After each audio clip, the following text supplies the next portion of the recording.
Welcome to the Bad Roman Podcast. On this show, we talk with veterans, community leaders, Christians and non-Christians as we explore the entanglement of Christians with the state. The Bad Roman Project was created out of the firm belief that as Christians, we are called to follow Christ, not the state. Here is your host, Craig Hargis. Hey folks, have you ever considered what a Christian looks like to a non-Christian? Have you ever considered that your actions may be a turnoff to onlookers, specifically when we are engaged in a debate vehemently defending our stance on politics or religion? This is something that I am completely guilty of myself. Today we have some folks on the show who aren't Christians and come from different political backgrounds who can speak to what they have witnessed in this regard. Would rather serve God than serve Caesar, you feel me? Right. I'm just trying to live what he said. I'm just trying to live what he said. I ain't scared, I will take one to the head. Go ahead. So it's safe to say that I'm bad. So it's safe to say that I'm bad. So it's safe to say that I'm bad. I've asked Bad Roman contributor Abby Cleckner to come on and co-host with me. Abby, how are you doing today? I'm doing good. How are you, Craig? I'm enjoying a day off. It's nice to have a day off from work. I bet, for once. Also on the show, we have Josh Carroll and Nick Orlove. Josh, why don't you give us a little background of yourself and so people can be familiar with who Josh is? Oh, yeah. So I am one of the atheists on the show today. For me, I've been involved with talking with people socially about their religious beliefs, their political beliefs. A little bit about my background. I study mathematics at the graduate level right now. My undergraduate background is in physics, focusing in astrophysics. And I would say politically, to help align where my views are going to be coming from, I align more with like social municipalism or libertarian socialist sort of things. We could probably get into that a little bit later as we talk about my views will probably become more apparent throughout the episode. Nick, why don't you tell us a little bit about yourself as well? Yes, I'm an atheist as well. Technically, I fall in the line of a socialist. I come from a sort of background family who really wasn't all that religious, more maybe spiritual. So I don't particularly know what else to say. I can't say I'm as well thought out probably as Josh will be in this sort of sense, I fear. But it's cool that you're here because I really want to get y'all's perspective. And if you listen, I don't know if y'all listen to our podcast yet or not, but in the intro, the voiceover guy, he says we speak to Christians and non-Christians, which hasn't been the case up until now. Like y'all are the first two to be on here that haven't been Christian. We needed to reach out to other folks and talk about this because it's something that was the driving force that started this project was my frustration, Abby's frustration with other Christians and how Christians are treating people in general based on their political views or religious views. If you think about like back when 9/11 happened, how Christians were talking about Muslims. I was one of them. I remember very clearly how I was treating other Muslims. Now today I know Muslims. I have Muslim friends that are some of the nicest people you'll ever meet in your life.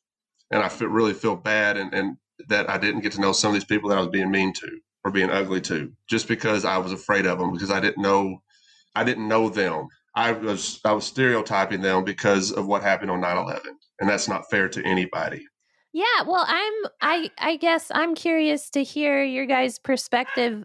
Obviously, sorry, my dog is freaking out. You guys are not Christians, and I guess, do you have a fundamental issue with Christianity? Do you, like, if Christians acted how Jesus, like, followed Jesus's teachings, do you think that would have a different outcome, or do you think there's something fundamentally about Christianity or religion in general that has this outcome with being entangled with politics and being hypocritical and all that kind of stuff? Yeah, it's a lot in that question. I guess if I answer too broadly, you can have me narrow it down. So my issue. So we've talked about this prior to the episode starting, but like my beliefs very much were Christian when I was younger, up until about I want to say 2009 or 10, when I was a wee young 24, I think. My views with Christianity began to separate as I began to educate myself in physics and mathematics.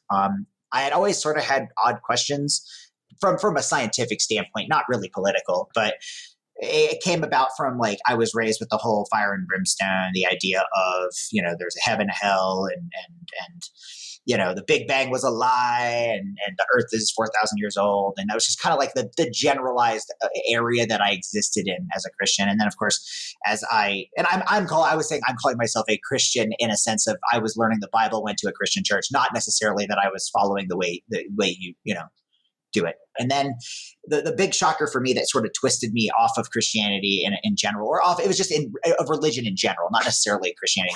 A lot of people tell me, oh, you're just angry with God and you just haven't seen the way. And it's religion in general was, I start learning about science. I start learning about physics. And then, of course, I go over to Iraq on after my first tour. And then I had 2 subsequent ones.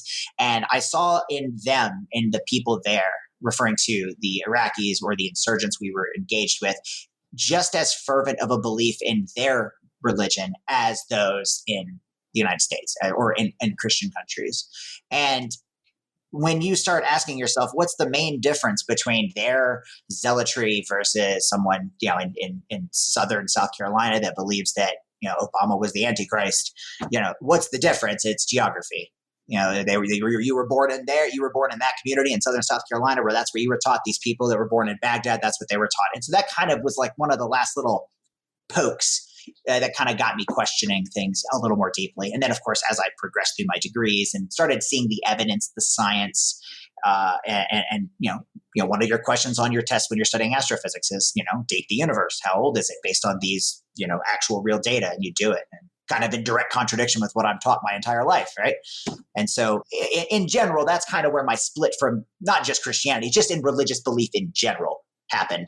When you toss in the political aspect, what we're talking about today, when you start to then see that religious belief poisoning public discourse and poisoning the idea of governance, that's really pushed you. That really pushes me away, because I'm like, wow, now we're mixing your religious beliefs and miracles and magic and 4,000-year-old Earth and stuff like that. Now you're telling me that I'm evil and going to hell because I've voted for a Democrat.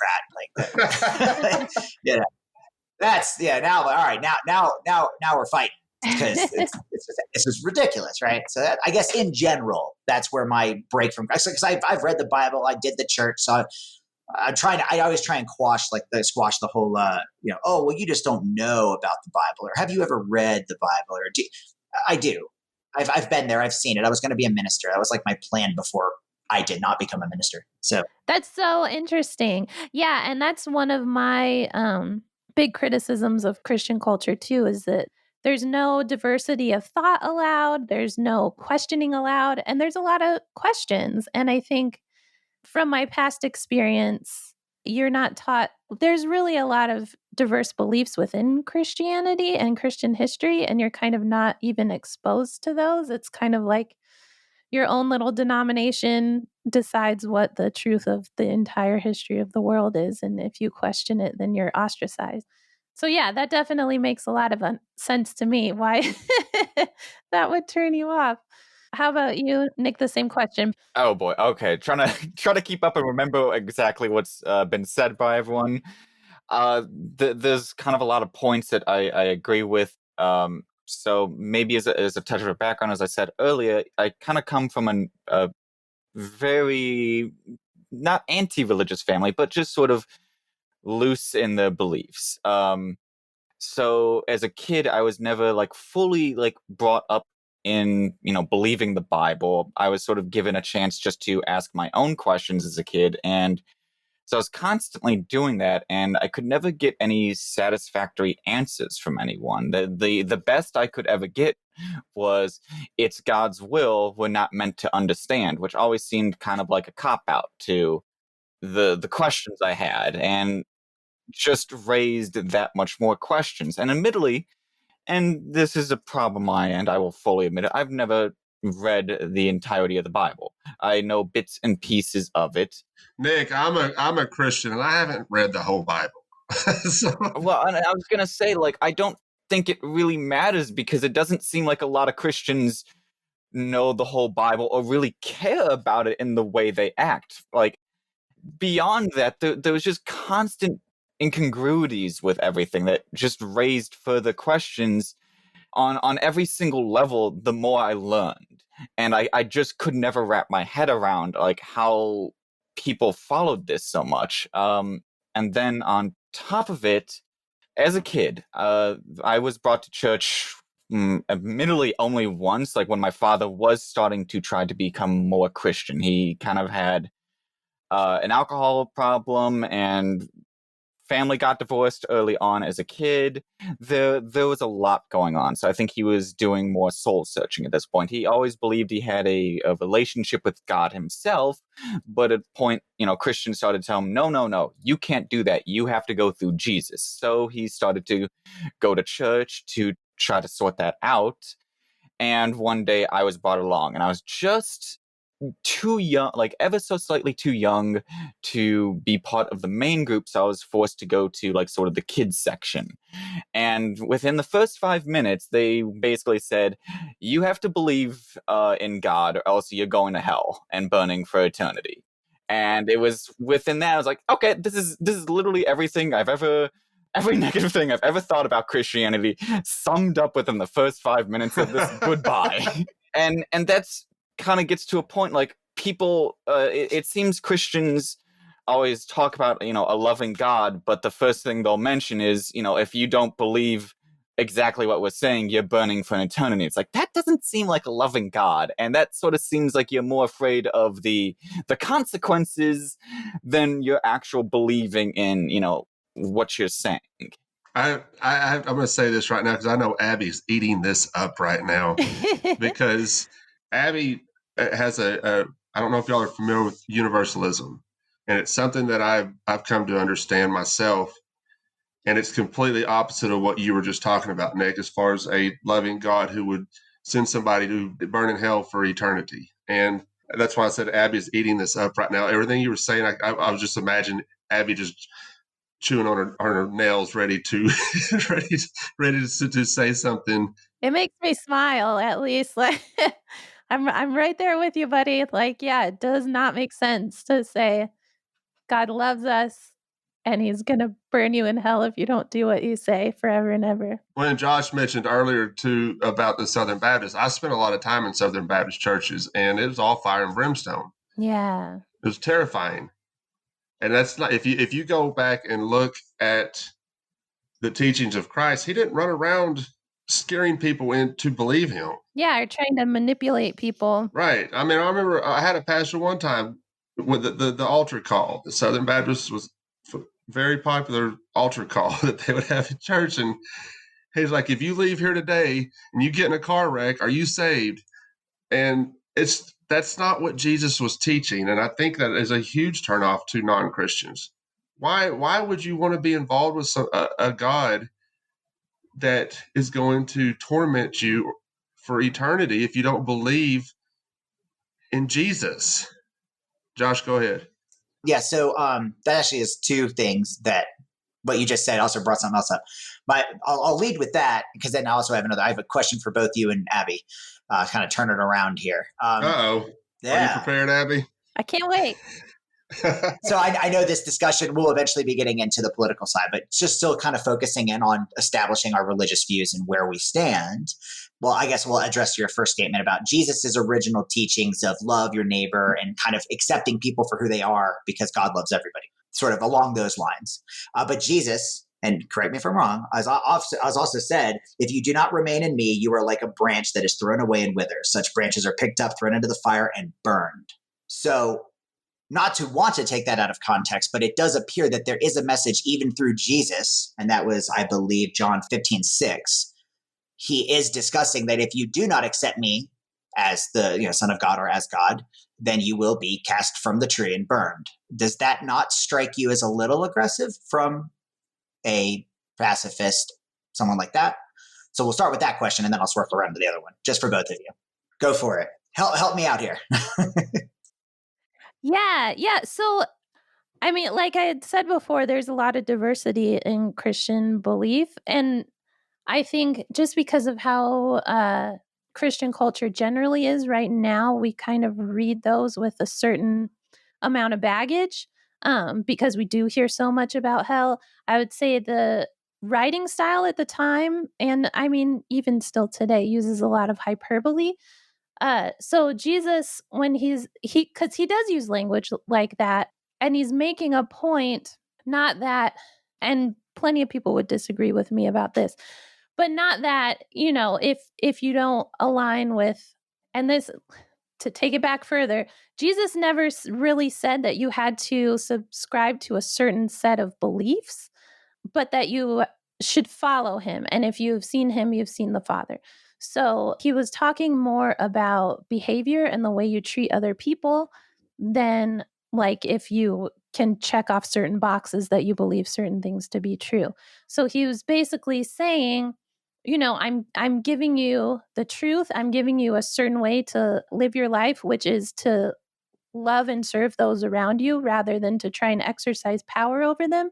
Because for the majority of the time, he was talking to the religious leaders of the day, who were very similar to the religious leaders of today and love to put a lot of burdens and shoulds and shouldn'ts on people, give them like numerous rules they had to follow rather than being loving and serving them.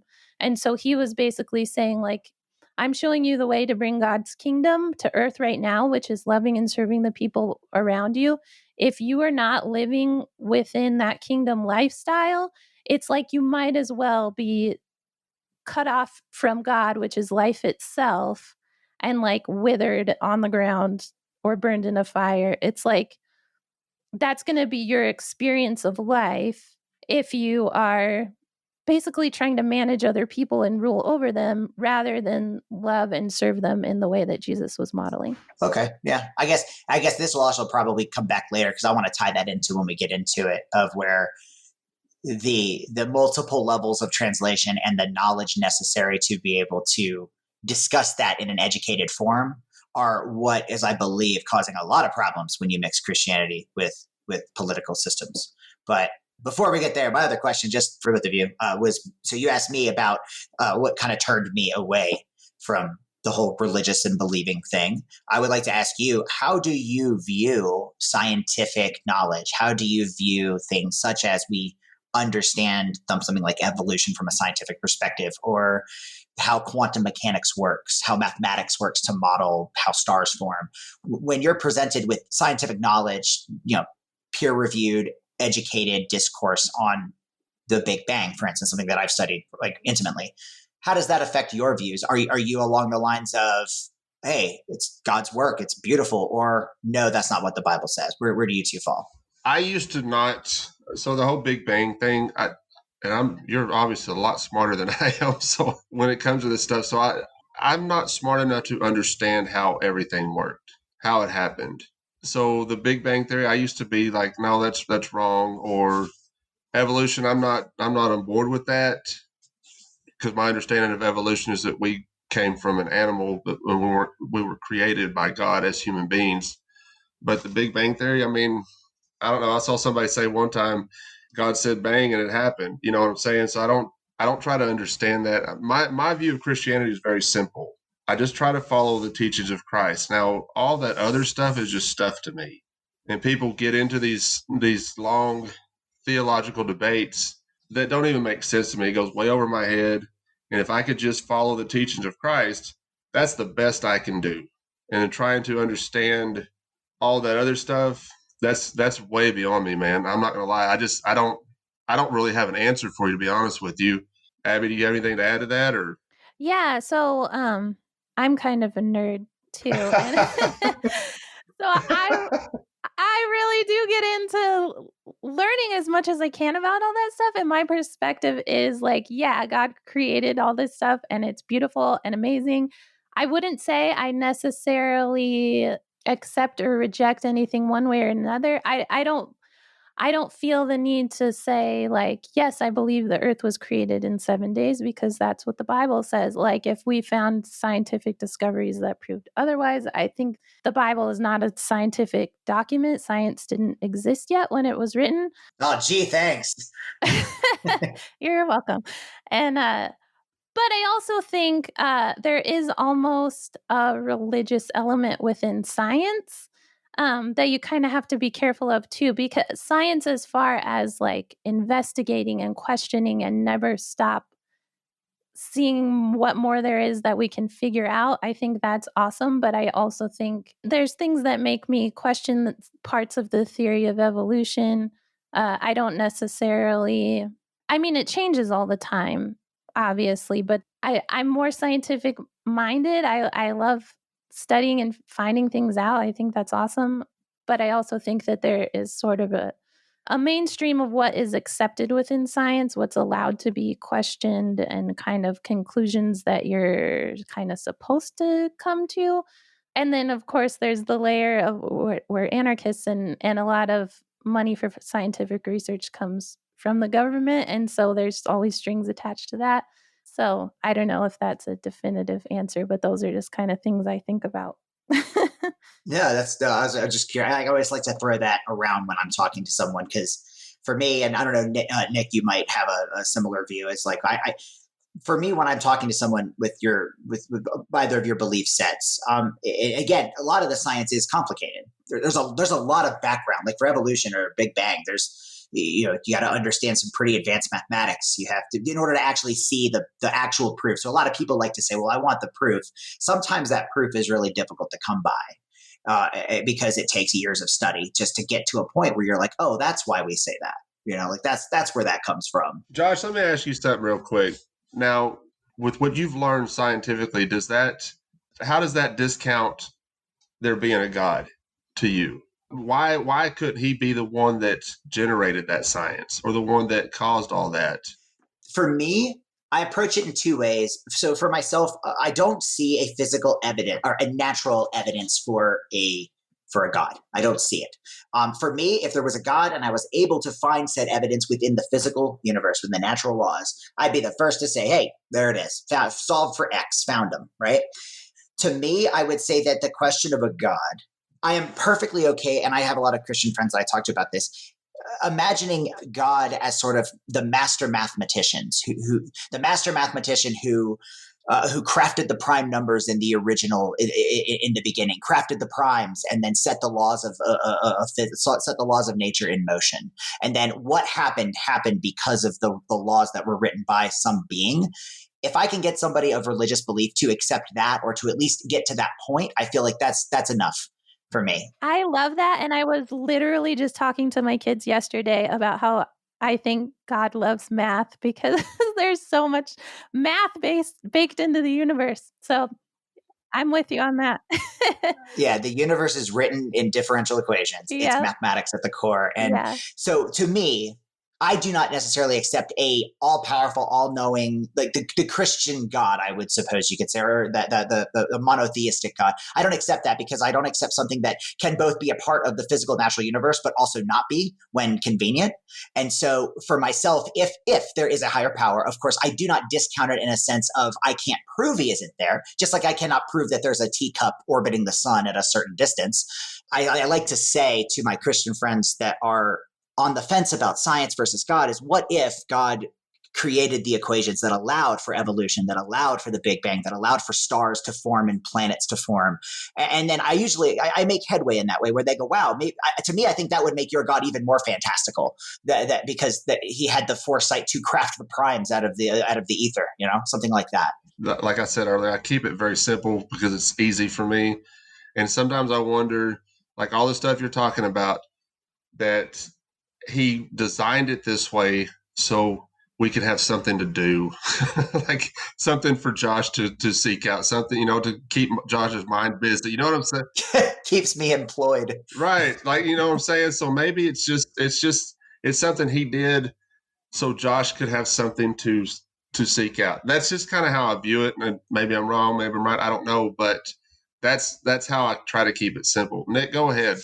I would like to just make a few little points. One, especially for people who are outside of like the scientific community, it can be hard to understand, because a lot of the time the language used in science is sort of different than it is with normal English. It's almost like a second language, essentially. So that can also add a further confusion for, people who aren't fully familiarized with it. Another thing I would like to add is that since I was a little kid, I always loved mythology. So I've always read up a lot on Egyptian and Norse and, different mythologies, including some like Japanese Shinto mythology. And what Josh said at the end, wondering if God set up all these different mathematical formulas, and that is, what God's actually been doing or did. It strikes to me a lot of how different mythologies throughout time have just been means to explain the unknown.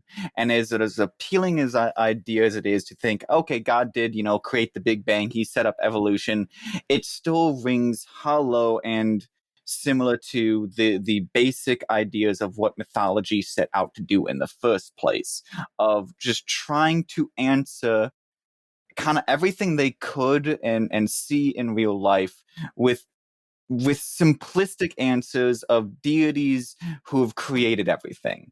It's the simple, pleasant answer that humans like, but it sort of misses so much to me.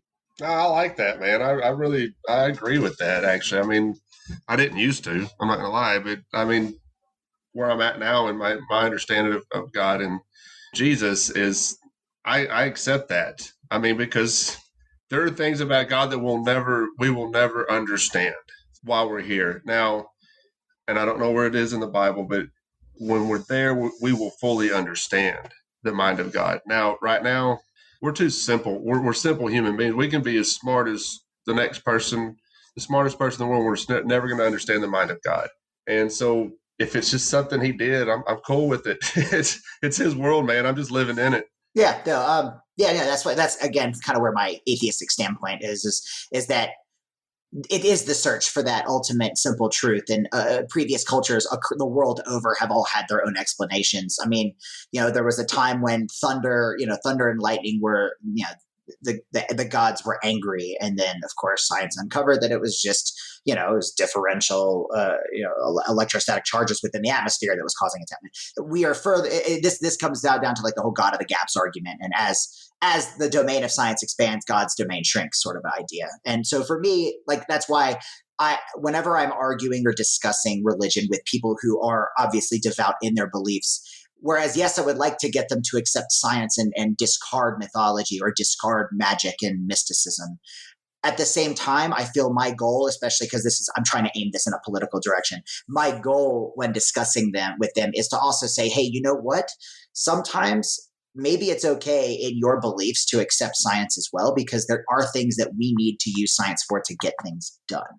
And so, whereas I myself obviously discard the idea of a all-knowing, all-powerful, intelligent being, if I can get somebody to think, hey, what if this intelligent being really did create all of this science? And our role as human beings is to discover. So what Craig was saying, it is our job to discover. Discovering science might be the form of understanding your God more. So I guess for me, my God is Spinoza's God. It's the God, it's nature, it's patterns, it's mathematics. It always makes me sad when it's seen as like belief in God versus belief in science. Like I really think the two mesh together so well. And the reason I get excited about studying those things is because I feel like the more you learn, the more wonder you have of like, oh my gosh, there's so little that we understand about how anything actually works. And there's new scientific discoveries every day. And I think that's amazing. So two things that I thought of when you guys were talking. I read this a while ago. I don't know if I should probably verify my information before I say it on podcasts, but I read that the astronomer that discovered Pluto, actually, astronomy is what convinced him that there was a God, because he said it just seemed too perfect, that our solar system was set up the way it was. It was like it was intended for people to discover it and to be able to see and explore what was created, because our solar system is flat and our atmosphere is clear, and just so many things were set up in such a way that we can explore space and we can look out into the things that are around us, and that we are able to learn about all these things, and that just the more pieces you discover, there's more and more and more to discover, and it's like infinite, which I think is just so cool. And then the other thing, I think people have different levels of a need for certainty. And I think I see this in both the religious and the scientific communities, in that I think it's just human that people want to feel like they have the right answers. And so when more questions are introduced, it's kind of, there's like that aversion of like, that doesn't match up with my understanding, so I'm going to reject it. And like you were saying about the mythology, I think it was a simple understanding, but also an effective way to begin kind of understanding consciousness and how we work as humans and as communities, how the world around us works. Like it's obviously a human understanding of trying to discover how things work. So it's, just how they used to think that the earth was flat and covered by a dome. It's like your understanding has to begin somewhere. But also in the scientific side, I think you can get stuck in kind of saying, well, if it can't be proven, then it's not true, which is like, well, how much have we proven over time? Like, how much has science changed? Our understanding at one point in time isn't going to be the same as our understanding at another point in time. And I think it's important for both science and religion to keep allowing the questions and not say that's not allowed here, that you can't bring that into this space. We're not allowed to wonder about that. This is settled and we're not allowed to question it anymore. That kind of idea, I think on both sides of it is important. I think that's awesome, Abby, because I think that can be a turnoff to non-Christians of how dug in Christians are about their beliefs, that they're not willing to seek out that maybe there's something else going on here that God is part of. Josh? For me, I guess just a point of, from the atheist or the scientific standpoint, in that the reason that belief in a supernatural being or the religion and science do tend to not mesh is because in religious beliefs, or in the belief in the supernatural, is believing something without evidence for, i.e. faith, versus I will not accept something unless it is sufficient evidence for. And those are contradictory. And that I don't believe in the Big Bang or evolution. I accept it based on what we can prove and what we know. Versus with God, to prove God is futile. As you were saying, Craig, there's so much you just cannot know. To actually provide a scientific natural framework proof for it is not going to happen. In such, you believe in him as a method of faith in how you believe, how you feel and exist. And so that's just to the point of why there is a big issue between science and religion and them not meshing. It's not from the standpoint of, obviously both are trying to answer questions. That's true.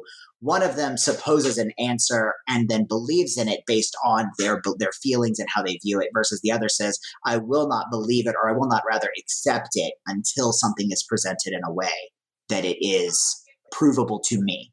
And I actually have an entire paper I wrote for my mathematical philosophy course a while back, where I actually dive into what's in mathematics known as realism versus anti-realism. That is a whole deep rabbit hole of information I won't go into. But it starts touching on that. What is knowable? What is provable? Is empirical evidence the end-all be-all standard of truth? That sort of thing. But anyway, I don't want to take us down that rabbit hole. That's a long conversation. Hey folks, Craig here, and I'd like to let y'all know we are always looking for writers to contribute to our blog. I don't care if you have any experience or not. 2 or 3 of our contributors had no prior experience writing, and it turns out they have a real knack for it. Our project coordinator helps them put the articles together, and she publishes them on our website and Facebook page, and you will also have the option to come on the show and go more in depth about your article. So if you like what we're doing at the Bad Roman and would like to try your hand at writing, then send us an email at thebadromanpodcast@gmail.com. We're having a blast with this project, and we would love for you to join us in helping promote it. Now back to the show. All right, so Christians in government. So Josh, I'm going to start with you. Are you politically active? And if so, what is your perspective on how Christians behave during an election cycle? I'm definitely politically active. By definition, I do vote. I get involved, usually through social media is one of the better means of communicating with people. I try to engage people on posts, in comment sections, which of course we all know is the nightmare of where to engage. It's apparently where Hitler is still alive. That's where you end up. But he's in there somewhere, everywhere. But anyway, for me, my view of Christians and I guess we're isolating ourselves to the American political system. Right? So I guess to me, I could sum it up as, I guess, hypocritical for a lot of reasons, especially, I guess, with how Christians recently have been behaving. And by Christian, I'm not trying to generalize all the denominations. I see it more of like that sort of the Protestant approaches, like Southern Baptists. Correct me if I'm wrong on my terminology, where you have a lot of very evangelical shouting for Donald Trump or for the Republican Party, and the things that they espouse, the things that they talk about in their church versus what they're saying on social media or what they're saying in public, just very contradictory to me. And it's rather infuriating, as I'm sure we'll probably get to. Yeah, you're exactly right. It's very hypocritical, extremely hypocritical. And that's another thing that was part of the frustration with us in starting this, is trying to point that out. We try not to judge folks no matter what, but I'll be honest with you, and like Abby and I were talking about doing this episode, she said something very funny, and it's so true, that her and I probably resent Christians more than you guys do. And I don't know if that makes sense to y'all or not, but it's because we're trying to portray what Christ teaches. If you take the teachings of Christ, he said, love your neighbor, love your enemy. It was very simple, and you don't see that with Christians these days, and especially with the ones that are involved with politics.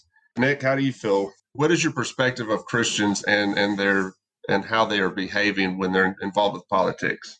Honestly, I'm sickened on every level by it. Admittedly, always since I was a kid, have seen a concerning hypocrisy in Christianity as a whole, from both the, your most basic follower to the upper echelons of like Pope and cardinals, of just a concerning lack of empathy for fellow man, and just a sudden hypocrisy of it doesn't seem to be following what it supposedly teaches on most cases. And then once you start getting into the evangelical base, it just gets so much worse. And I genuinely can't understand any of it anymore. So have you had any like one-on-one conversations with a Christian where you've seen this, or is it online, or? It's more of a standpoint of like trying to understand, kind of the general teachings of the Bible versus how people act in real life. It's been some talking with actual Christians. I admittedly am very much of an asocial person, so I tend to stick to myself, which is why through social media, I have almost no idea what's going on. That's actually very smart on your part, because it gets pretty ugly on social media as well. That's what I've noticed. The few times I do kind of poke around in like comment sections and things like that, it turns incredibly nasty very fast. Right. And we're recording this right after the day that Biden was proclaimed the president of the United States.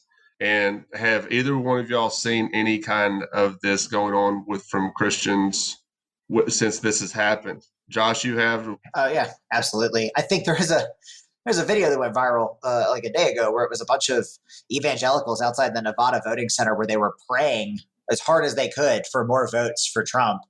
And then I've also seen a lot of again, because I have a lot of people across multiple like beliefs out of my time in the military versus my time out of the military and academia. So I've got like a wide swath of people on my social media sites, and it's everything from some that are just like, hey, it is what it is, to, well, God is dooming our country. That's it. We voted against God, and now, the rapture's here. I never understood the whole rapture, because isn't that kind of like the end game, right? Like we're at the end. And so I don't know, whatever. But yeah, so definitely I've seen a lot of that where there's been a heavy, from the religious perspective, not just the political, but just from the whole like Trump chose God, and now that Trump lost, that means America has forsaken God. And then to me, I'm thinking, but if it was God's plan, how can humanity ruin that? And then they're like, then they say something about faith. I don't know. But that's just kind of, what I've seen. Well, you mentioned the rapture. Now, back in my active voting days as a neocon, I would follow newspaper clippings, the news, because I thought everything was happening because this is what it talked about in the Bible. I really believed in the rapture back then. I don't any longer. I've learned along the way that it's God's kingdom is already here. Now, I don't believe any of that garbage anymore. And I think that's used as a fear-based gospel, which is not what Jesus taught. And I think you see a lot of the evangelicals today. I don't know if y'all spend any time on, y'all probably don't, but like Franklin Graham, y'all know who he is? Okay, so he's the son of Billy Graham, very popular evangelist, which Franklin Graham is not his dad. I'll say that. But if you spend any time in the past few days on Franklin Graham's Facebook post, he was like Josh was just describing, praying for more votes for Trump and this and that. And I would go on there just because I'm ornery. And I'd be like, listen, this is gross. If you go spend any time reading what the early church taught or what they said about the state, they had nothing to do with it. And then comment after comment, amen, yes, God bless America, God bless Trump. God does not care about this. And Christians don't understand that. American Christians, let's just keep it with American Christians. American Christianity is if you go outside of the United States, from what I understand, I've never been, it's completely different than what we see here. Now, Romans 13 is always brought up, and Romans 13 is used by Republicans whenever their guy's in office. Now that their guy's not in office, they're not even going to talk about it anymore because they don't want to hear anything about it anymore. Abby, do you have anything you want to add? So I would say both of you stated that your main issue with Christians in politics is being hypocritical. So I would be curious to know, if you thought Christians were not being hypocritical, how do you think that they would act in like the political realm? For me, I guess if they were not acting hypocritical, then you would still. So to me, I think about it mathematically. If Christians were not utilizing their beliefs or their views inside of a governing system to influence policy, then the government itself naturally tends towards a secular system in which all are accepted regardless of belief. And if Christians in government were keeping, I would suppose, leaving their beliefs at home before they walk in through the public door, then obviously I wouldn't have an issue with any, just as I would have no issue with a Muslim in office, or, a Scientologist in office, or what have you. If they do not allow their religious views to dictate policy that is enforced upon the whole, then obviously I don't have a problem. So I think the problem for me arises when they begin to try and utilize their whatever narrow view they have of the book that was written 4,000 years ago. When they start doing that and trying to impede laws on people 6 states away, that's where it kind of gets an issue for me. I was probably going to say something very similar, though I don't think nearly as well spoken. If Christians were acting in good faith, then their beliefs would not so thoroughly dictate time in office or the actions in such a case. For me, the problem becomes when Christians get into government, it's their rights above all others. And anyone else who is either trying to get equal rights or trying to basically equal the playing field, they're always pushed down and crushed underfoot. And it's creating a greater imbalance and further dysfunction and aggravation across the entire system, it seems. So would you say that's hypocritical because it contradicts with what Jesus taught? It certainly seems to at least be in bad faith, one could say. It's hypocritical in the sense of that so much of the rhetoric you see from the particular group that follows Trump so closely, the evangelical base, so many of the policies and the actions seem so hate-filled, such as you would think, let's say, and I apologize if this is crossing a line, but you would think putting kids in cages would be a big no-no. That seems, no matter how you look at it, kind of wrong and up.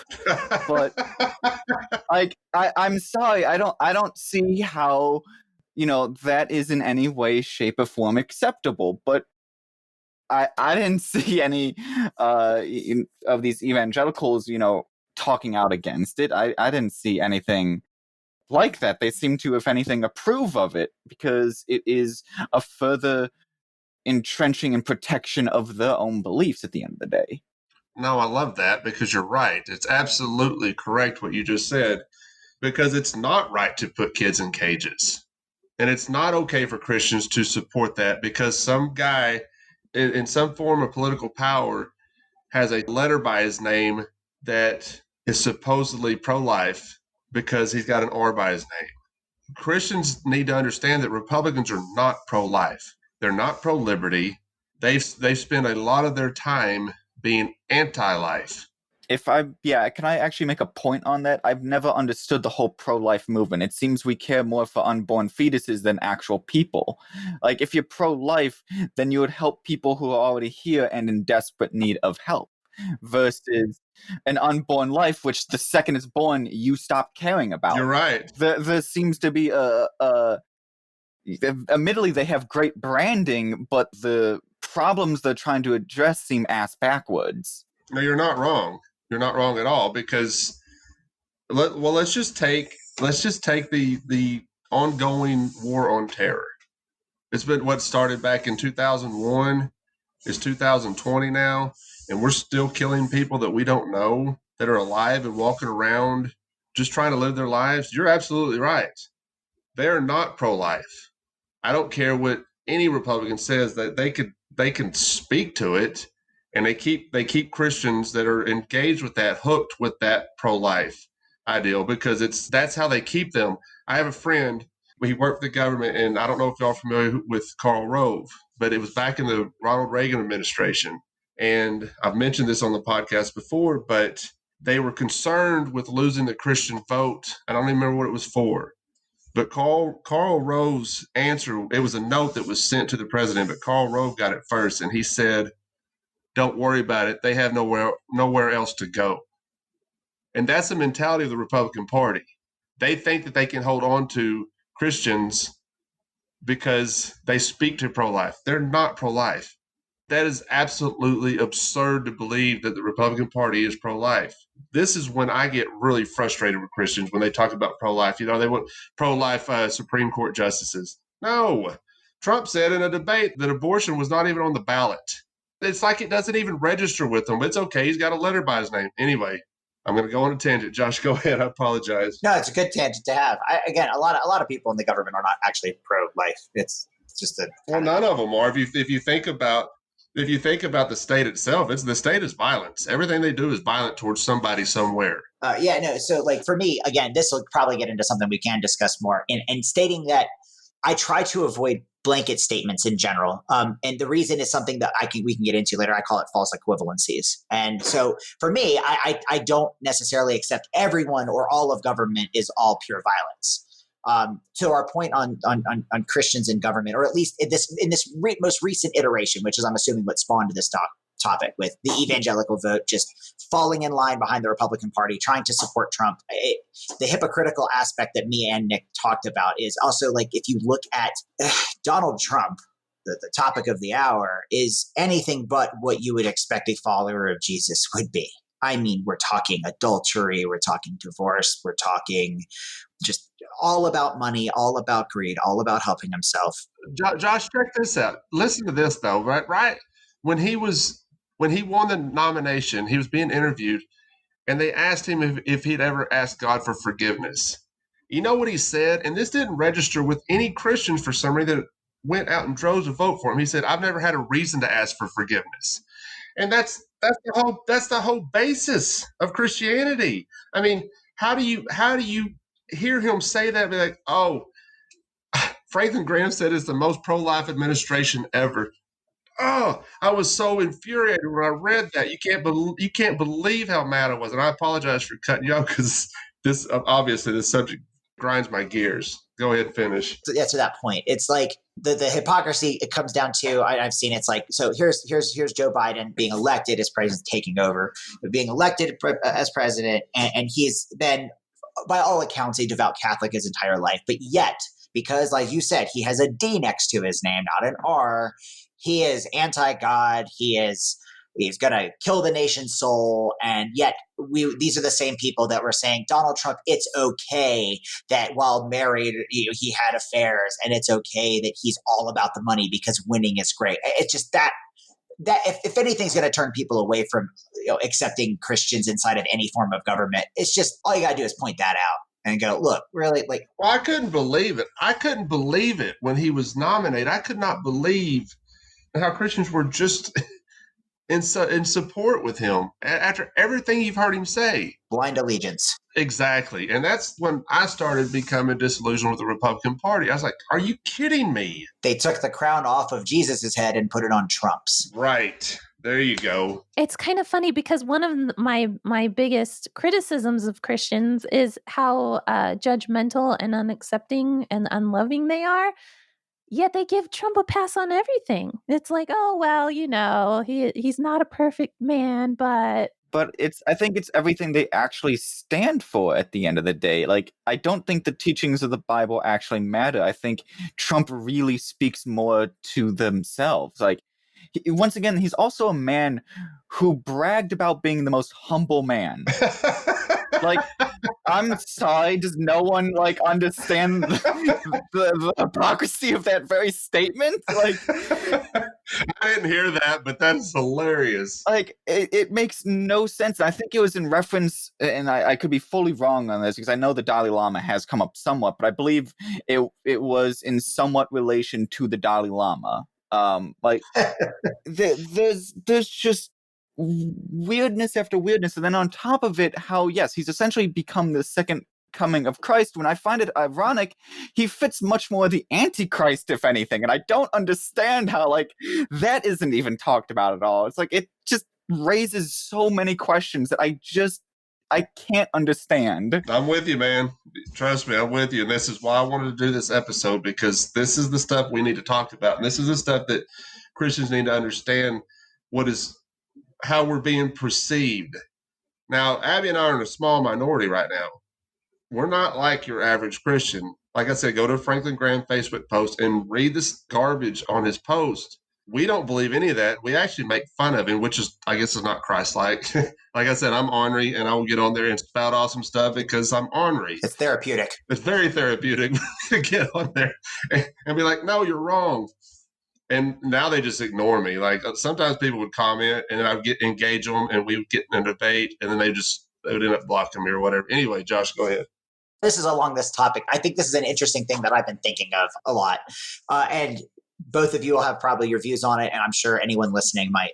Just something to consider. So if we're going to distill down, this might sound bad, distill down belief in God or distill down God, both of you accept God as the Almighty, the all-powerful, the end-all be-all, correct? Am I wrong in that characterization? I agree with that. Okay. Abby? I do, but I don't almost want to put a caveat on it. She always has a but. I don't think God controls everything. I'll just say. Okay. All right. Well, then this will be interesting to hear your response. So people that are raised as you are, I'm assuming, I don't want to assume, but were both of you raised fairly Christian, or at least have been involved in Christianity for a while with that teaching, with that interpretation of God. Am I right in that kind of thought? Yes. Yes. Abby, are we being interviewed or are they being interviewed? What's going on here? Turning the tables. This is what I do as a scientist. I ask questions. I'm curious. So, for me, when I look at how children raised in the idea and mindset of there is this God, he is all powerful, he is the ultimate end all be all. What he says goes. He spoke the laws of nature, they appear, that whole thing. That is very, to me, authoritarian. That is very top down. What God says is what it is. It is not my place to question. Do you think that plays a role, especially in evangelical Christians? Does that not play a role to maybe perhaps prime these voters, these supporters in saying, hey, I recognize a lot of that in Trump. He's very top down. What I say goes. That is appealing to them in some way. And that is why it is so easy for them to perhaps just be duped into accepting a sort of nationalistic authoritarian party. Because this isn't just isolated to the United States. We've seen this throughout history where you do have devout religious people that fall in line very easily with this top-down authoritarian structure. And then when you look at their beliefs, their God is very top-down authoritarian. What do you think about that? I think that is a super interesting observation. I've never thought about it in that way before, but I want everyone listening to think about it. That's why I'm asking it. Yeah, no, I think that makes a ton of sense. And like I was saying before, that level of certainty that a lot of religious people need to have, kind of that like solid ground to stand on. I know what the rules are. I've thought about it in kind of a different way in terms of mass incarceration, and just the United States has so many laws that nobody knows how many there are. And I think a lot of that comes from the idea of the wrathful God, that Jesus had to die to appease God's wrath, because even though people say God's forgiving, he really couldn't forgive. He has to punish every single sin, and Jesus just took that punishment, which I think is a completely incorrect way of understanding the atonement. But I think it is kind of along those same lines of, we have to punish all sins, we have to have rules for everything, we have to have an authority that we follow. Yeah, I think you're right on in that. I was just going to say, I really appreciate Josh being here, because I've wondered that myself, but did not have the proper knowledge to ask that in such a interesting way. So thank you, Josh. And also something, I'll just go ahead and make everybody mad in this podcast, but Christian anarchists, I feel like a lot of them replace this kind of authoritarian state. They can recognize that and reject that, but they replace it with a very authoritarian religion and kind of very strict rules on almost theocracy, which is equally unsettling. Oh, I thought you was going to make me mad. You're talking about people listening, I hope, because that didn't make me mad at all. No, not you. The other Christian anarchists we know. I'm not going to mention any names. Right. When I have these conversations, and this is, again, we'll probably, if we have time, I can tie this back into this false equivalency and this, what I call measuring from extremes in mathematics or even in physics. If I take an extreme position on something, or I have an extreme view, then it's really easy to characterize the rest of the, in math, the rest of the function, because from my extreme, everything else looks smooth. But when you actually get into the nuances, it isn't as easy. The nuances matter, or what we call in math, the boundary conditions matter, for instance, So when I talk to somebody that has these views of they believe in God as the Almighty, the ultimate authority in the universe, to me, that is the ultimate authoritarian. You are punished for your thoughts. Your thought crime is a thing. You will burn in hell for this and this. So when they see a candidate that basically has a lot of the same, how dare you not be loyal to me? I will punish you for not being loyal. Was it Trump's executive order before, a few weeks ago, where he's like, if you're not loyal to me, I can fire you now. It's kind of like that. I feel like there's got to be something there that appeals to, and again, I'm picking on evangelicals, but I mean, this can go back throughout history, where this just seems to appeal to that base aspect of something that is ingrained in them from a child, that you must respect authority. Authority is a good thing because God is the all-powerful thing. And then they see a candidate and that resonates with them. And whereas with both of you, obviously you went the other way. You went, hey, that's wrong. There is only one person. There's to me, I see it as you respect only one authoritarian, no other count. Yeah, I don't see Jesus as an authoritarian, though. Or God, rather. Well, it's the same guy to me, though.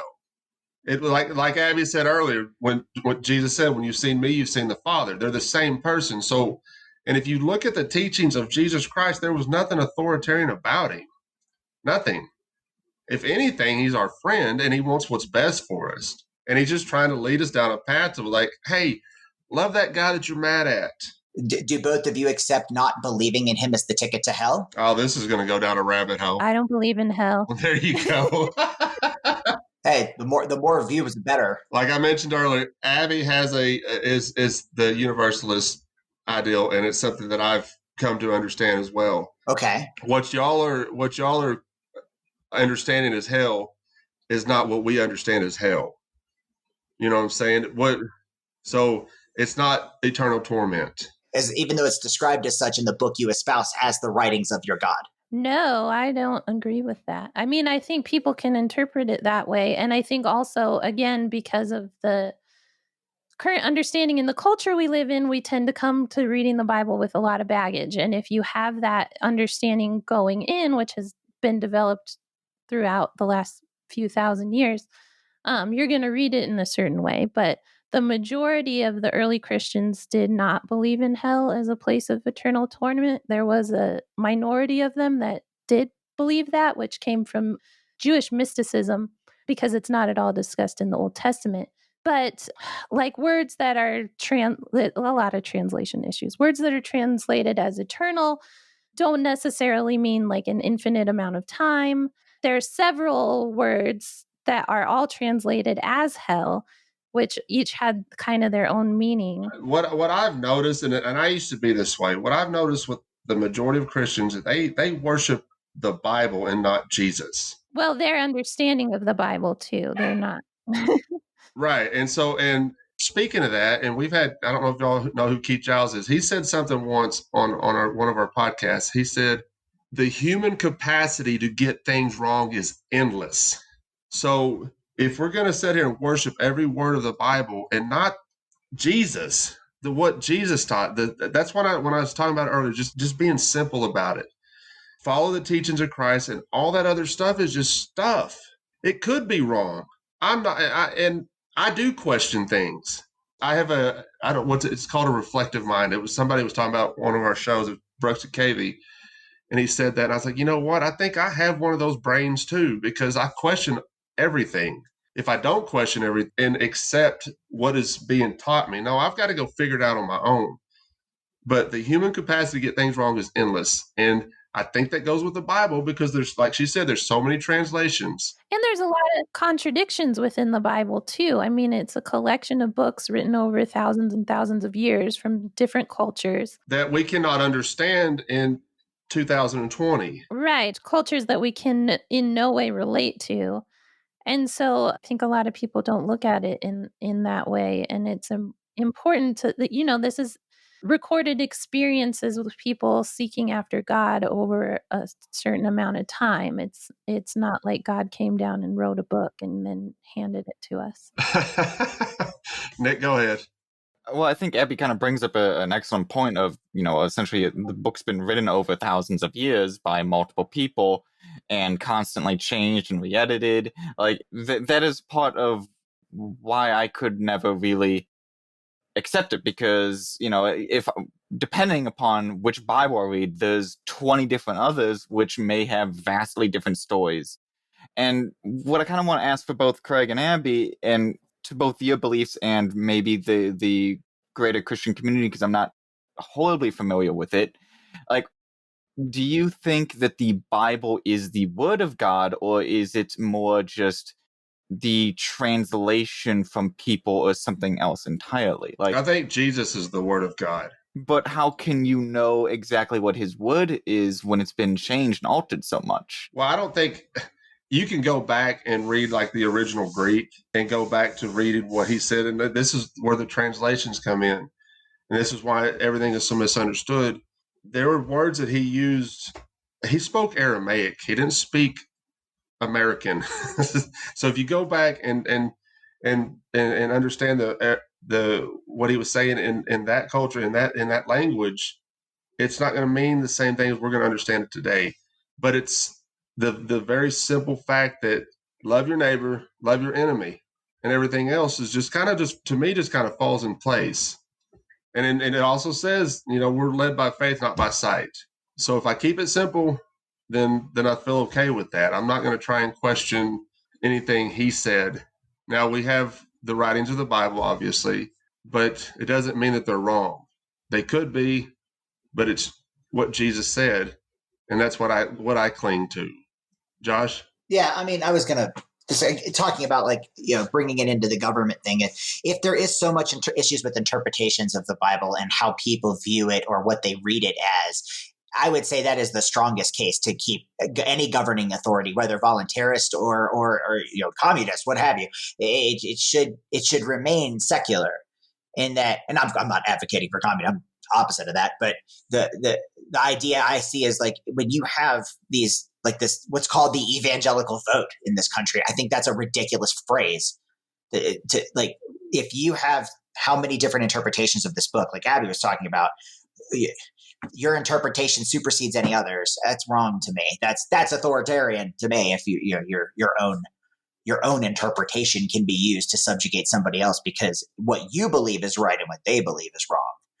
I guess to further on that point, in the reason I'm not full, I guess, anarchist as either of you would be, is that I do feel that there is a place for some level of governance. I do believe that there is some level of I wouldn't necessarily say freedoms, but things you need to give up in order to function and exist in a society. And of course, this isn't saying anarchists believe no government whatsoever. If doing my research and talking to some of our mutual friends, it's you accept governments, but only by total consent of all. Correct? Yeah, as long as it's consensual, we don't have a problem with it. We believe in no rulers, not no rules. Okay, so this is, again, I'm trying to keep it in the light of this. When you look at markets, or like how markets are behaved, such as free market versus planned market, that side of the spectrum, would you not agree that markets themselves can also be forms or sources of authoritarianism? No, I don't think so. How do you mean?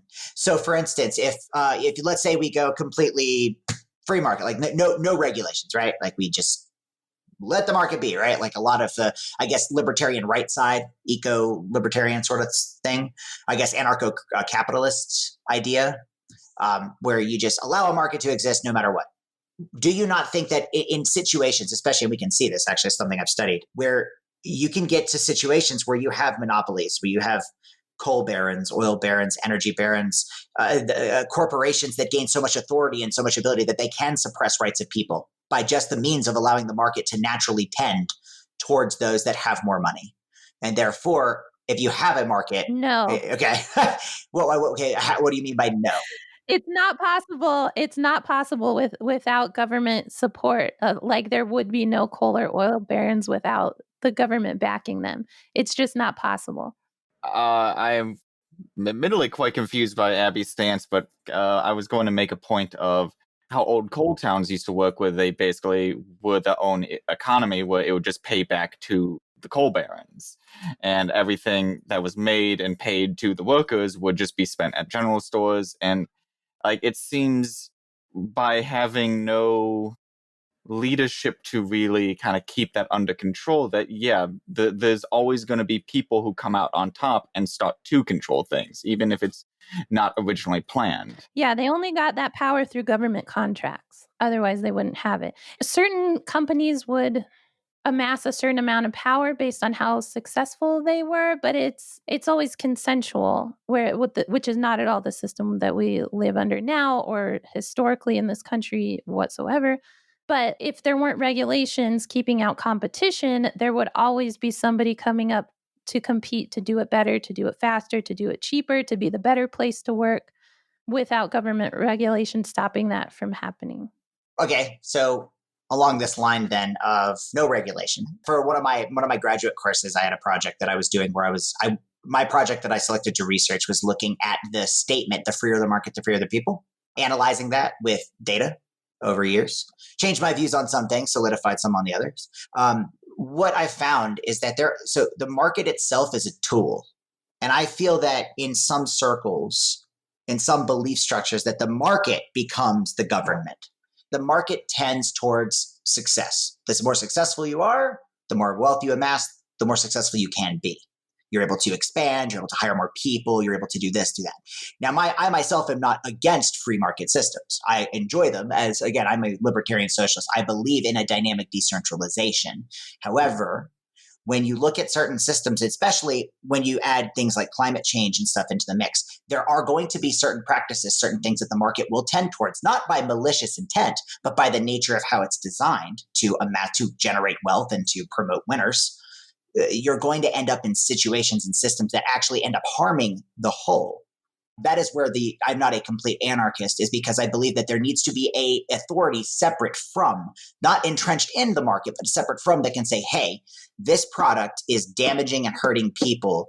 It should not be allowed to be freely traded because it is dangerous. Don't you think the individual should be able to figure that out on their own without a governing authority? Can that person not make that decision themselves? If I were to ask you about how leaded gasoline hurts people, would you know that as an individual consumer, the science and chemistry behind what's happening? I think we'd be able to figure it out at some point. I don't think we need a government to tell us. It's not like the market would get rid of scientists or get rid of people caring about what is better for humanity as a whole. The market did try to get rid of scientists. Have you ever heard of Claire Patterson? Okay, yes, I have heard of that guy. Okay, this is the reason right here. Claire Patterson was a geochemist that was the first one to discover the age of the Earth. Pretty cool story. He was also in his research the one that discovered that the lead content in our water, in our atmosphere, was toxic and causing harm. It was the oil companies. It was the market with their claws inside of government. Oil companies are not the market. I'm sorry. Oil companies are not the market. They were birthed by the market. No. There's so much heavy government influence and regulation, and you can't even correlate the two because it's so controlled by the government. It's not free market at all. Oh, and I agree. If there was allowed to be competition between oil companies and you didn't have to get an in with the government to be an oil company, then there could be companies that are like, hey, we have unleaded gas. We're better for the environment. Here's the scientific studies that back it up. And there would be a market for that, just like there is with everything. And I'll just end with saying that all environment protections that the government backs do is make people pay permits so that they can keep polluting. It doesn't actually protect the environment. And the more authoritarian the government, the worse it is on the environment. Okay, now we can move on. Let's set up a podcast for that. I think that would be an awesome. Okay. Yeah. Hey, I'm completely down. I am completely down to have this conversation because I think it's a conversation we need to have. But I want to get back to y'all's perspective on Christians and how they are entangled with the state, how they push their religion on people, how they're hateful to people.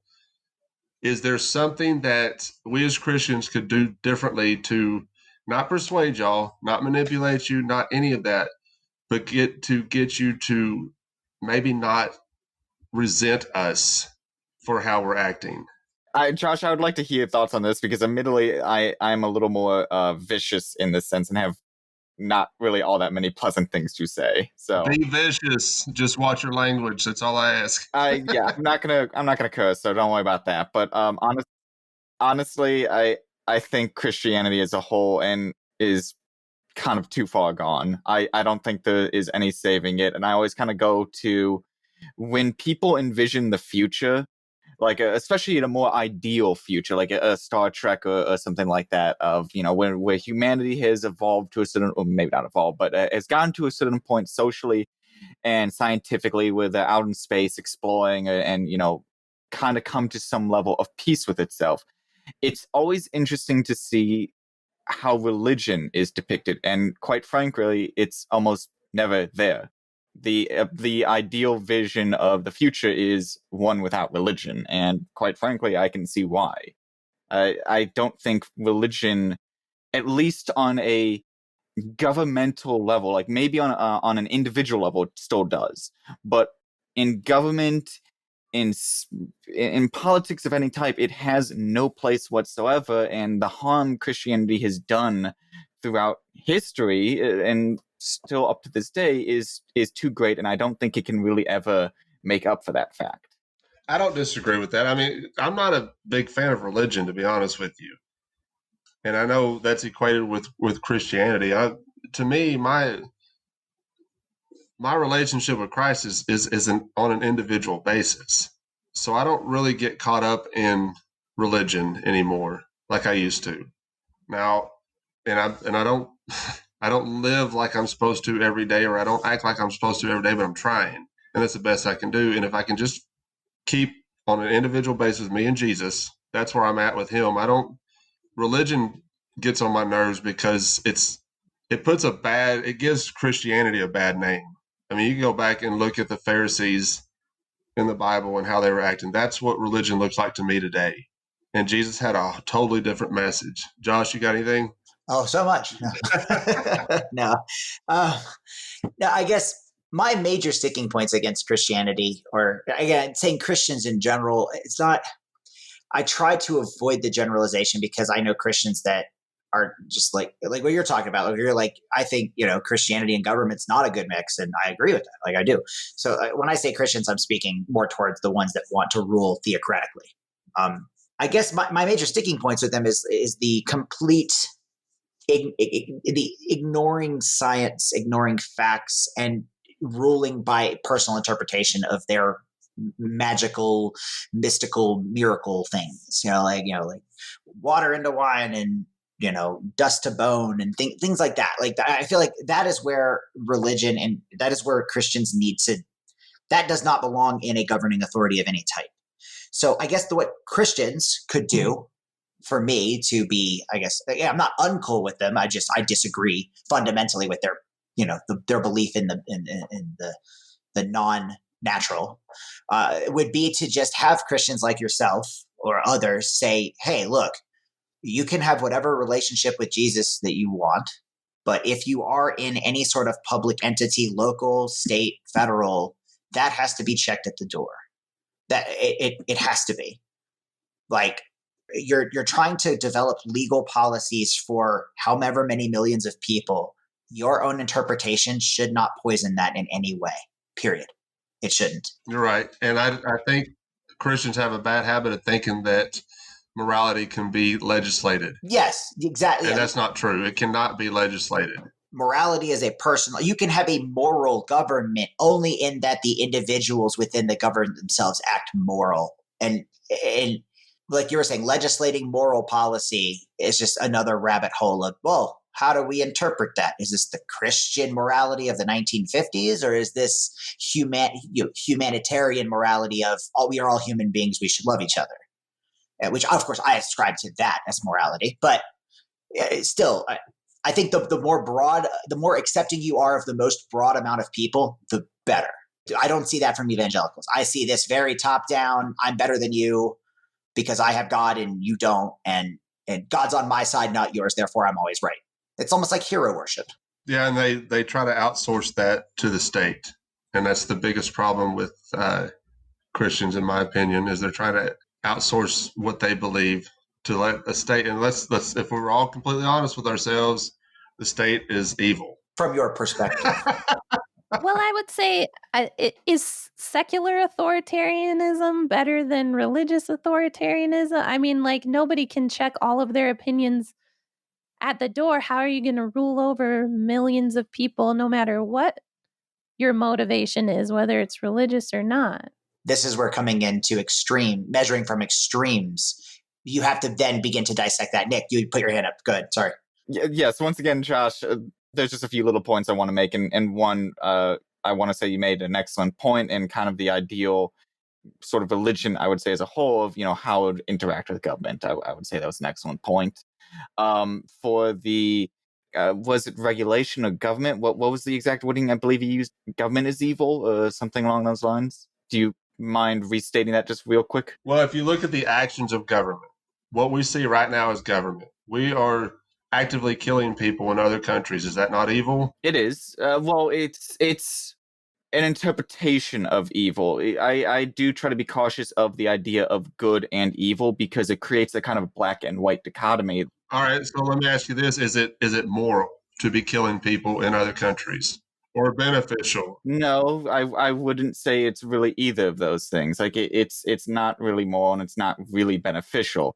I wouldn't say our system is evil. I would say it's more broken and not properly servicing people.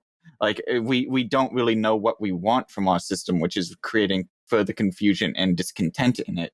And I think how we interact with the system as a whole and are educated on it is also incredibly broken. My opinion on it is that our system is nearly broken on every level. It's not exactly evil. It's just broken, and we have no idea how to begin fixing it. I got an idea. Well, yes, everyone has the individual ideas, but like no, I'm talking about as an anarchist. I have an idea of how to fix it.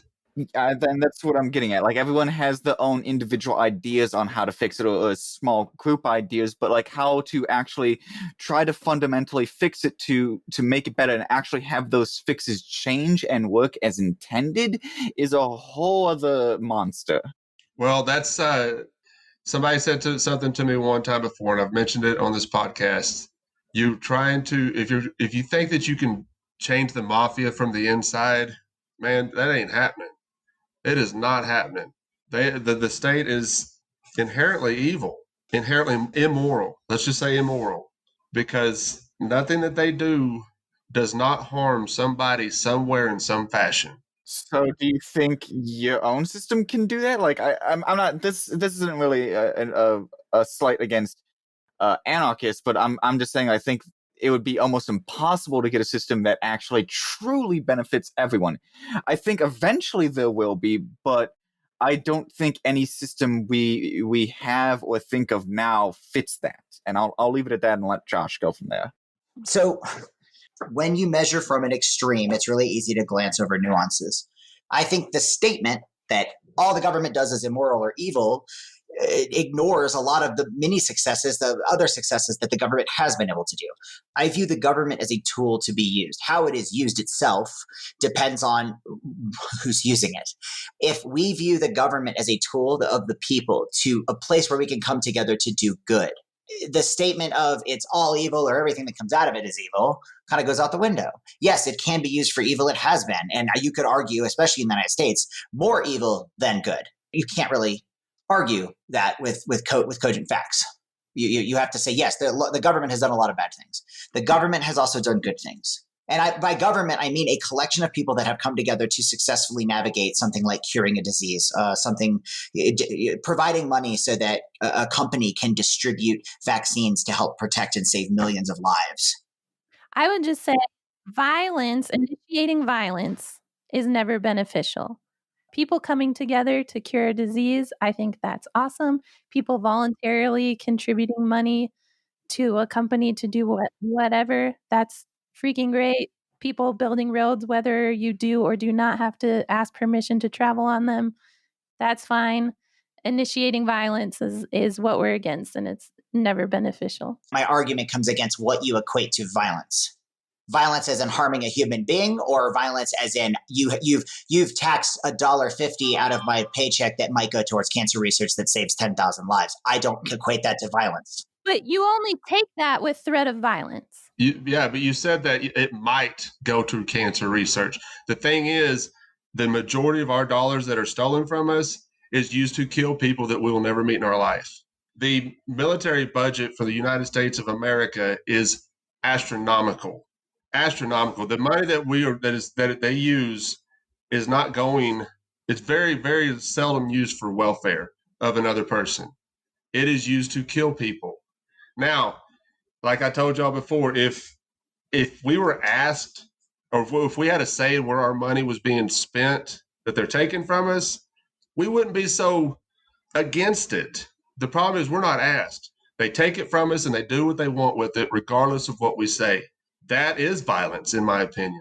So yeah, this gets into the nuances of so for me, I'm much more of a pacifist, especially after my time in the military. I agree. Our tax dollar overwhelmingly right now does go towards violent things, such as we have 13 aircraft carriers. Our components combined have 4. It's kind of, I completely agree on that aspect. I think that there's a lot of misuse of the money, and that's again pushes me in towards my more libertarian views. I'm not arguing that what the state and the dollar does right now is almighty and holy. I'm saying there's systems that have been tested. I can't find the actual term. It's called voluntary taxation systems. Have you heard of these? I have not, no. So it's almost like a form of a municipalist system in which you have a base amount of taxes are taken for just base level things, such as, just base level taxes that go towards, maintaining a state. But then you get an option, a percentage where you say, hey, and some states I think have done this, and just as I got to find the actual terms. Maybe we can research it after the episode and put links or something, where you get to select, hey, you have X amount of percentage of taxes. Where do you want it to go to? There are some people and there are some studies and inroads being made to make our taxation system a little more flexible in that, hey, I don't necessarily want to fund this project. I would, however, like to fund reforesting certain natural parks. So my percentage that I'm allowed to dictate over, but I get to tell where it goes, it's going to go to the parks instead, right? And so this isn't this is being tried and tested. There's studies out on this. I was just curious if you had heard of these. It's this is a thing that is actually happening, that people are trying to do. I have less of a problem with that than what's going on right now. Me too. Absolutely. And to get back to our original point, the majority of Christians tend to celebrate war for some reason. and they are okay with this astronomical military budget that we have because it's keeping us safe. I would like for those Christians to go to Yemen and talk to those folks in Yemen and ask them how they feel about our military and how our tax dollars are being spent. Christians tend to focus mainly on what they're getting fed from Fox News, CNN, MSNBC, whoever. Yeah. They're not, there's Christians, Americans as a whole are lazy, and they don't want to spend any time trying to research what's actually going on. They just go to a poll, they vote for a guy because he's got a letter by his name, no matter what that guy is doing. It's okay because he's got that right letter. This has to stop with Christians right now.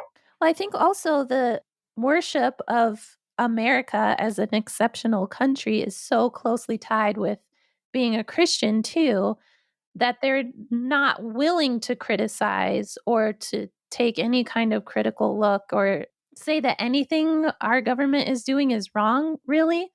So I think it's that like entrenched mindset of like, no, we're Americans, we're the good guys. Oh, I used to have that mentality. Like I said, when I was a neocon, I was like, we're the good guys. We are taking care of the bad guys. The Bible's very clear. God said, vengeance is mine. He said that's his. Now, why do we think that he needs our help? Well, and like what Josh keeps saying about the extreme viewpoints, like there's a lot of nuance in there. There are no good guys and bad guys. Yeah, like it's the poison of American exceptionalism, and it's basically wrapping the Bible in a blood-soaked flag. It's just this. It's this adherence to we're raised. You're taught the Pledge of Allegiance when you're a child, and you say it no matter what. It's just pure manipulation and brainwashing. And I've been called all sorts. Like, I mean, I'm a veteran, and I've been told I'm unpatriotic, I'm un-American. That's horrible. One, patriotism should not be the measure of moral character. Period. End all be all. There you go. And now you have to understand. I have friends and family that have served, and I have a friend that is he was a Green Beret, fought in Afghanistan, and he hates me right now because he's saying that I have dishonored all the troops that have fought for my freedom. Man, I'm going to tell you something. I don't remember Afghanistan impeding on my freedom. I don't remember Syria, Yemen, Iraq impeding on my freedom. I do know for a fact that the United States government is impeding on my freedom. Every soldier, every police officer, every politician takes an oath to the United States Constitution. And I told him, I said, if we were going to be completely honest, the White House would be on fire right now. If you look at everything that they are doing to take away our liberty, don't talk to me about disrespecting the truth. Hey, I have more respect for the truth than an average American because I want them home. I want them with their families. I'm tired of the United States government using them as pawns and getting them killed. They're coming back in caskets. They're coming back broken. They're coming back maimed. And it's got to stop. And Christians got to stop. They've got to stop supporting this garbage. It's not the way of Jesus. It's not what Jesus taught us. Jesus taught us to love our neighbor. That includes Yemen. That includes Iraq. That includes Afghanistan. God did not just create America. He created the entire world and every person that lives in that world. I'm sorry, there's my tangent. Nick, go ahead.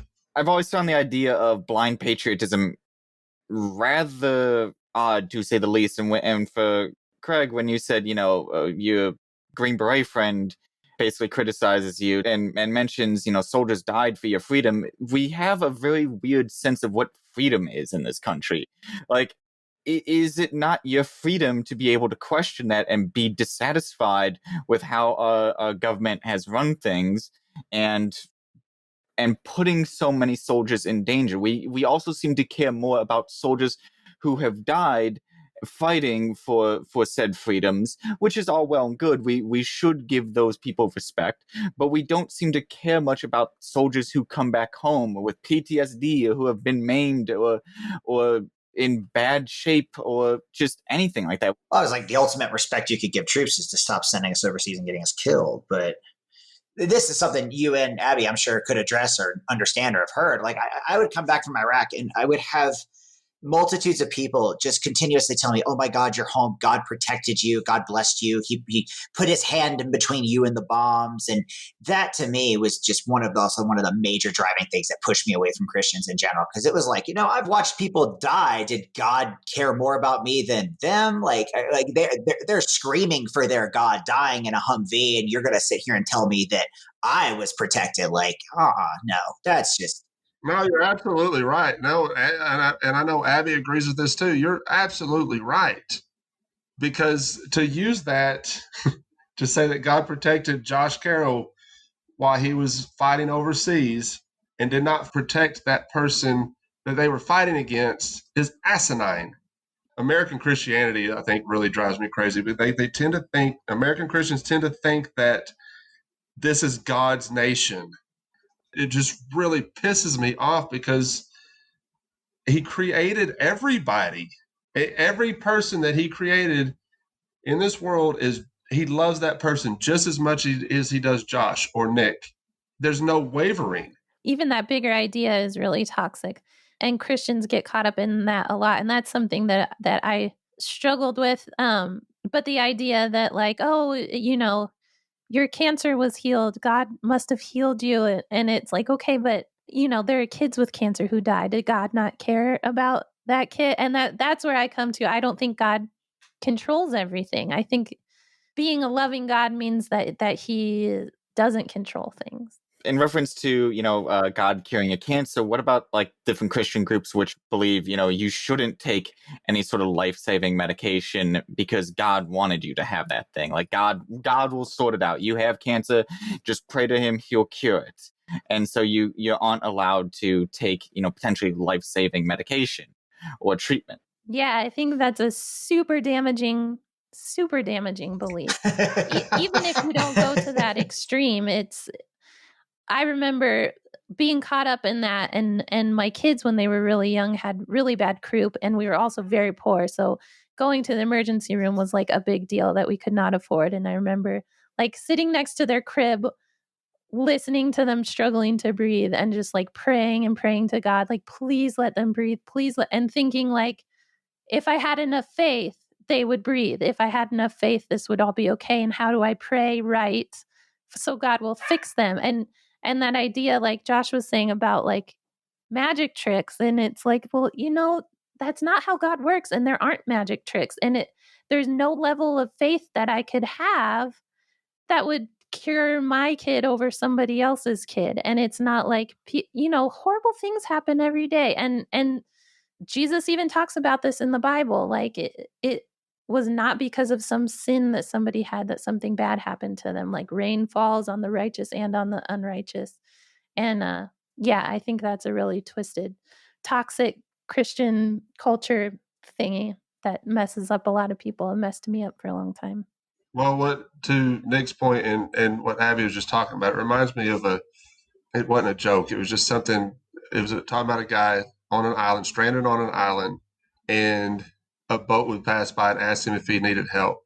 And he said, no, I'm having faith in God to save me. Another boat passed by and asked him if he needed help. He said, no, I'm having faith in God to save me. A third boat passes by and asks him if he needs help. And he said, no, I'm waiting for God to save me. And then he dies. And then he asks God why he didn't save me. He goes, I sent 3 boats.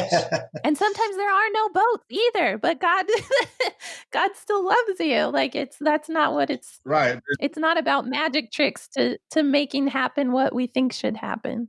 Nick, I'm going to let you have the final point, man. We're pushing on 2 hours now. So, well, I just have a question, and feel free to tell me if this is too off topic, but I think it is at least important to bring up, since it does seem to be so influential in the Christian community of these basically televangelists who, basically say, send me money and sow the seed of God. Like, the more money you give to me, the greater bounty you will get at the end. Like, to where it's just extremely exploitive, and once again feeds on that, I'm going to send this guy $500 instead of getting this, potentially life-saving medication or treatment because I'm relying upon God to save me. It just seems like another part of this sort of whole exploitive, weird situation, and I don't really understand how anyone can buy into it. Yeah, so that's what they call prosperity gospel. And I would say in mainstream Christianity, that is looked down upon. It's really certain sects. And I think it's easy to get caught up in that belief. But it's still millions upon millions of people who follow it. It's like, to say, yes, it's a small sect is one. There's, for certain pastors, they have millions of followers. But there's also plenty of these people. It's not just a few of them. There is a really high number of them who all have their own followings. And there's probably some intermingling between a few. I'm not going to deny that, but it's still, like, to say it's just a small sect, like, I think really underplays just how rampant the problem is. That could be. But I would say, at least among all the different types of Christians I know, it's pretty widely looked down upon. But that being said, I think everybody has a little bit of prosperity gospel in them. Like, even just the moralism and the kind of ideas. Like, I was never in a prosperity gospel church. I would have been like, give your pastor money and good things will happen. That's ridiculous. But yet I still bought into, like, well, if I prayed right, if I had enough faith, then my kids wouldn't get sick. Or kind of ideas like, oh, well, if you don't have sex till you're married, then you're going to have a perfect relationship. And if you screw it up, then you won't. That kind of stuff. I think it's pervasive in Christian culture, even among people who would look down upon the, like, very blatant prosperity gospel. So that could be traced back to, you raise children to believe these certain things. They're going to grow up and believe it. I used to like the whole, all right, so tithing in church and stuff. And I used to believe that if you gave your 10%, then you don't have to worry about money problems. I used to buy into that. But when you read what the Bible says, it says God loves a cheerful giver. Now, to me, giving to a charity other than giving to a church makes me a more cheerful giver. It's not stressful to me anymore. Like, if I'm just giving out of legalism because this is what the church is expecting, that's not cheerful. I find more joy in giving to somebody that needs help than I do giving to a church that has to send their kids to summer camp or whatever. You know what I'm saying? Go ahead, Josh. I guess leave you on a controversial point. Please do. for the comment section. No, I feel that any sort of indoctrination of a child in any belief system, whether it be praising a government in a pledge or making him recite hymns in a church about the all-loving power of Jesus, I liken that to being abusive to a child's mental development. I think that a child should grow up exposed to different things, and when they're old enough to understand the consequences of their views, make their choice then. I feel like if we were to address the elephant in the room, again, I think making kids say the Pledge of Allegiance and swear their undying loyalty to a flag is just as wrong as making them swear undying loyalty to a god of any sect. I feel like that needs to be handled when the child's old enough to understand the consequences of such a belief and what it actually stands for. I couldn't possibly agree with you more, Josh, on that. Maybe that's what makes me an atheist. I don't know. Maybe that's why we're atheists. But I'm also a pacifist. So my criticism of this indoctrination of youth extends beyond the church. It extends into government. As a scientist, I feel like the most democratic science exists, and the ability to question exists in a free system. You cannot dictate science. It has to be open inquiry. So when I dictate to a child something, you will believe in this God or you will worship this flag, I am harming that child's development. They should come to these conclusions naturally as they develop through an educated system. That's just, maybe that'll get the fire up the comment section. I don't know. I 100% agree with you, I have to say. Like, hey, one of my favorite things is when my kids tell me they disagree with me or they question things that I tell them. I think that's awesome. And I really think if you do believe something's true, then you don't have to be afraid of it being questioned. Like, I never understood that. My love of, I became a Christian when I was a teenager, and what I loved about it, it was like there was so much to learn, and there was like this whole world that I felt like I never knew about before, and there was so much to like study and so much history there. But then I feel like I ran up against a point where it was like, okay, now that's too much questioning, or like you're questioning in the wrong direction now. And it was like, well, no, but this is what I loved about it. No, I think we need to question it. I mean, Yeah. I don't know how a Christian could grow in his or her faith without questioning what's going on. Is that not why God made atheists? Right? or how you could feel like you have any understanding of the truth if you're not allowed to look at any other options. Like you're not making a decision then. Well, guys, this has been a lot of fun. Do Nick or Josh, do y'all have anything you want to add or anything you'd like to plug before we end? I mean, you can have people read my articles or go learn math. One of those two. Yeah. Where can we find your articles at? Oh, if you search my name, Universe Today, we'll bring up my authors page. I've got a couple things there. And then if you want to know more about me, there's a little mini documentary about me on YouTube. Again, you search my name and it should pop up. I think it's called Journey to the Stars or something. Can't remember. I did watch that YouTube. I sent it to Abby too. That's pretty fascinating, man. Well, this was a really good conversation. I appreciate you guys coming on so much. I loved it. Well, thank you for having us. Thank you for having me as well. Thank you, guys. Thanks for joining us this week on the Bad Roman Podcast. Be sure to subscribe to the show wherever you find your podcasts to never miss an episode. And while you're at it, if you like what you heard, we'd appreciate a rating on iTunes. Or if you'd simply tell a friend about the show, it really helps people find us. 100% of donations are given to local charities in Memphis, Tennessee. To learn more about the Bad Roman Project and to find show notes, please visit thebadroman.com.